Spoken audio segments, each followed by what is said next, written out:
ऐसे इदारे जो माहाना की बुनियादों के ऊपर 60 करोड़ रुपए तक का नुकसान कर रहे हों, और गवर्नमेंट, आपको पता है कि इस वक्त पाकिस्तान जो है मुआशी तौर पे एक स्ट्रगलिंग कंट्री है, तो उसमें ऐसे इदारों को कंटिन्यू रखना ये बड़ा मुश्किल हो जाता है। उसके लिए आपको फ़ैसले करने पड़ते हैं, फ़ैसले बाज़ औक़ात तल्ख़ होते हैं लेकिन ज़रूरी होते हैं। आपने अपने जो एक ब्लीडिंग इकॉनमी है, ये उसको मैं ये कहूँगा, वो इदारे जो हैं उनके लिए आपने ये फ़ैसले करने होते हैं।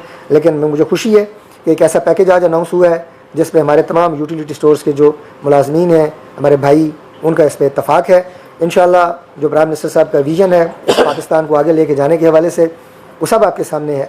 पाकिस्तान की मईशत आज तरक्की कर रही है, पाकिस्तान के तमाम इकनॉमिक जो आज इंडिकेटर्स हैं वो बेहतरी की तरफ जा रहे हैं। मुल्क में अल्हम्दुलिल्लाह एक इत्तेहाद की कैफियत आपको नज़र आ रही है। अनफॉर्चुनेटली इस वक्त जो सैलाब की कैफियत है, जिस कुदरती आफत से आज हम गुजर रहे हैं, और KP में जो 800 के करीब कीमती इंसानी जानों का नुकसान हुआ, उस पर हमारा दिल बहुत रंजीदा है।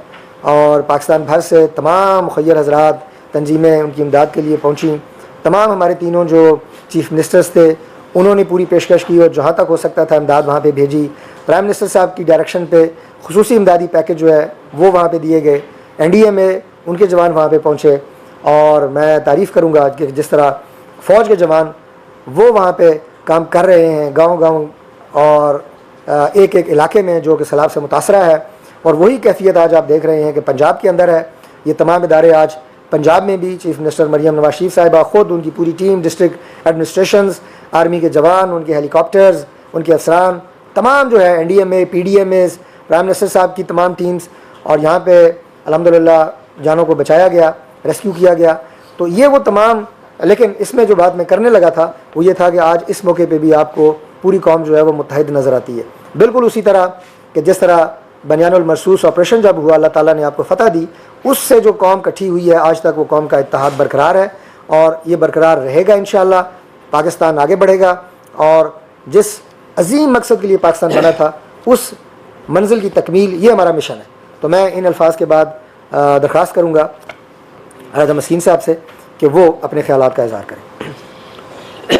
बिस्मिल्लाहिर्रहमानिर्रहीम।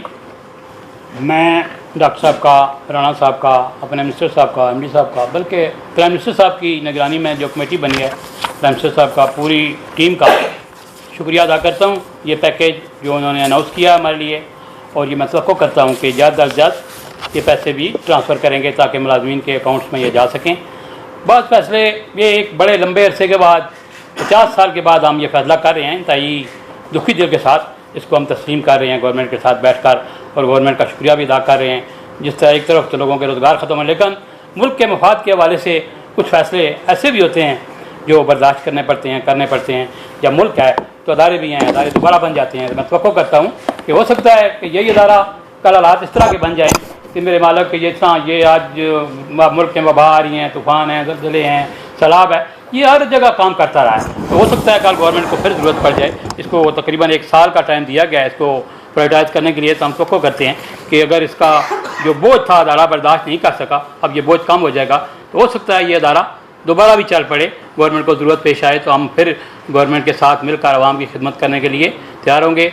और इस पैकेज के साथ साथ मैं बाकी जो हमारी चीज़ें रहती हैं, हमारे MD साहब जो हैं वो 1 हफ़्ते की ट्रेनिंग पर गए हुए हैं, तो वो वापस आ रहे हैं जब, तो हमारी जो इंटरनल ड्यूज़ हैं इसके साथ रहते हैं। जो ये गवर्नमेंट के साथ मामलात हमारे तय हो गए हैं, जो पैकेज गवर्नमेंट ने देना था, बेवा की पेंशन जो थी 10 साल की, वो गवर्नमेंट ने दिया। मैं समझता हूँ हम दोनों के लिए सबसे बड़ा जो एक नेकी का काम हुआ है कि इस अदारा क्लोज हो रहा है, 10 साल की पेंशन इसमें हमने बेवा की भी रखी है, वो यकमुश्त देंगे या मंथली देंगे, ये भी गवर्नमेंट ने अप्रूव किया है। और जो हमारे सैलरियाँ हैं 2-3 साल की नहीं बढ़ी हैं, ग्रेजुटी है, मुख्तलिफ मामला है, वो फंड्स हमारे जो अपने पास अवेलेबल हैं, या वो हम कॉर्पोरेशन के फंड से, MD साहब और सेक्रेटरी साहब आज नहीं है, वो आएंगे, अपने मिनिस्टर साहब हमारे वापस आएंगे, हम बैठ कर वो तमाम मामला जो इंटरनल ड्यूज़, लीगल ड्यूज़ हैं हमारे, वो उनसे तय करके हम एक वायदा करेंगे। इंशाअल्लाह ताला हम तवक्को करते हैं गवर्नमेंट भी अपना वादा पूरा करेगी, हमारे जो फंड्स हैं बहुत जल्द रिलीज़ करेगी, और बाकी जो हमारे फंड्स हैं, जो हमारी जिस तरह बहुत सारे अभी अदारा क्लोज हो रहा है, अब 31 तो हम ये समझते हैं कि जो बच्चे आज 15 साल जिनकी नौकरी हो चुकी है, उनकी EOBI की पेंशन 60 साल पर जाकर होगी। तो हम ये बैठकर गवर्नमेंट से, MD साहब से, सेक्रेटरी साहब से तय करेंगे कि उनकी कंट्रीब्यूशन 31 अगस्त तक जो वर्कर की तरफ से जाती है हम पे करेंगे, जो अदारे की तरफ से है वो पे कर दें। इसी तरह ग्रेजुटी के हमारे पैसे पड़े हुए हैं, तनख्वाहें जो हमारी 4 साल की पेंडिंग है वो उनसे हम करके एक एग्रीमेंट बनाएंगे। इंशाल्लाह ताला हम गवर्नमेंट के साथ मिलकर चलेंगे और इंशाल्लाह हम तो करते हैं। गवर्नमेंट की तरफ से भी पहले भी हमारे साथ डॉक्टर साहब ने यहाँ मकामी होने के नाते से बहुत कोऑपरेट किया है और आज ये मैं समझता हूँ इन्हीं की वजह से ये पैकेज कंप्लीट हुआ है। मैं इनका भी शुक्रिया अदा करता हूँ, गवर्नमेंट का भी, और ये तवक्को करता हूँ कि जो बाकी मामलात हमारे रह गए हैं उनका भी हमारे साथ बैठकर हमारी अपनी इंतजामिया और हमारे सेक्रेटरी साहब अपने मिनिस्टर से हम वो तय करेंगे, वो मामलात भी हल हो जाएंगे। फिर हम एक एग्रीमेंट बना लेंगे ताकि ये आगे अदारे की जायदादें बिकने तक या मामला चलने तक जब जाए तो हम एक दूसरे के ख़िलाफ़ कोर्टों में ना खड़े हों। हम तवक्को मैं करता हूँ कि हमारे साथ ये बैठकर बाकी मामला भी तय हो जाएंगे, तो हम भी जहाँ ये हुक्म करेंगे इनके साथ खड़े होंगे। ये ताली दोनों हाथ से बचती है। अगर इन्होंने एक हमारे साथ अच्छा कोऑपरेट किया है तो हम भी जो भी मामला गवर्नमेंट को जहाँ भी पेश आएंगे इनके साथ खड़े होंगे। और हम तवक्को करते हैं कि हमारे बाकी जो मामला रहते हैं वो भी जब हमारे एमडी साहब सेक्रेटरी साहब आएंगे, मिनिस्टर साहब, हम डॉक्टर साहब को फिर तकलीफ देंगे, एक मीटिंग रख के वो भी तय करके हम एक एग्रीमेंट बना लेंगे। बहुत मेहरबानी, बहुत शुक्रिया सर। एक दो सवाल छोटे छोटे हैं कि ये जो पैकेज आपने अनाउंस किया है ये इसकी अरेंजमेंट क्या है? क्या ये PSDB से काटा जाएगा या नया टैक्स लगेगा या इदारे भेजेंगे, ये इदारे के हिसाब से भेजे जाएंगे? दूसरा ये है कि इस इदारे पर जो सबसे बड़ा जो एग्ज़ाम का करप्शन कर रहा है, ये इदारा बंद होने जा रहा है, जिन जो लोग करप्शन में मुलव्वस थे उनके खिलाफ भी कार्रवाई खत्म होगी या कार्रवाई होगी नहीं है, क्या होगा?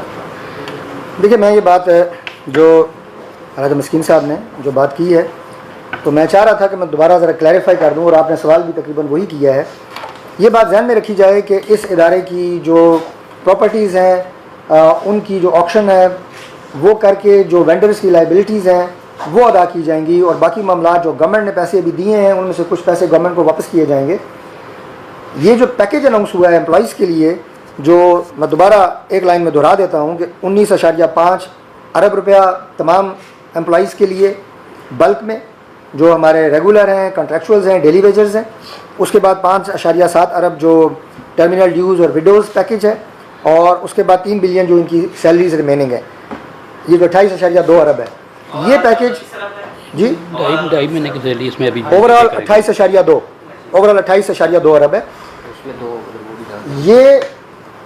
ये जो पैकेज है ये प्राइम मिनिस्टर साहब की डायरेक्शन पे मिनिस्ट्री ऑफ फाइनेंस ने अप्रूव कर दिया है, और ये पैसे अब इनको फौरी तौर पे मिलना शुरू हो जाएंगे अगले महीने से, यानी सितंबर से।